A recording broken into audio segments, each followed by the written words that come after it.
I think he'll use both.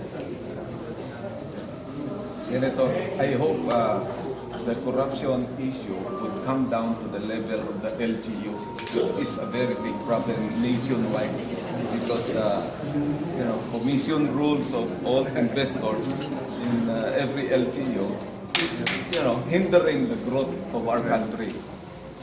Pero yun lang yung last statement. Tignan nyo, ano ang tinamaan dito sa assuming totoo yung pinap-scam, di ba? Napansin nyo ba agriculture lahat? Tapos makikita nyo, ang tinatamaan, dalawa lang ang negative growth natin, manufacturing at saka fisheries.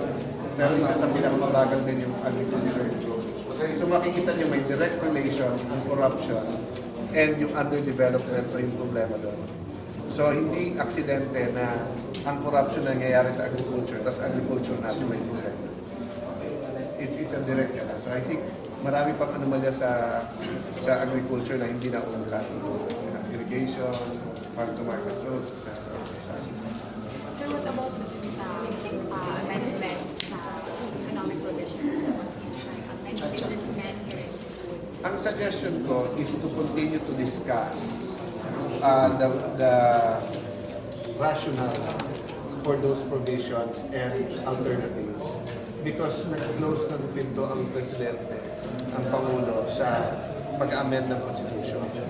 So, baguhin natin ang proseso. Rather than stop talking about it, let's talk about those economic provisions. Because kung talagang amendment ng resolution, then dadating tayo doon. But if there are alternatives to that, diba? For example, sa China, hindi ka rin pwede bumili ng lupa, pero grabe ang investment. So let's discuss, are we going to amend the Constitution to allow foreigners to buy? But if not, what are the alternatives, diba, to strengthen? And then, I believe in the use of surveys. Kasi mahirap pag politiko lang nag-uusap, minsan hindi reality. So we should have no-nonsense surveys sa mga businessmen para malaman natin ano nag-hinder talaga natin. So for example, maraming businessmen nagsabi sa akin yung permits mula sa barangay hanggang sa national government. Napaka-komplikado pa rin. So bago ka matapos lahat ng permits mo, diba? So these are examples. And these are people who sanay na sa kultura na. Ano pa kaya yung ibang foreign investors na hindi sanay sa gano'n. So I think there's room for that discussion. Now, aabot ba sa point na there will be actual amendments of Constitution?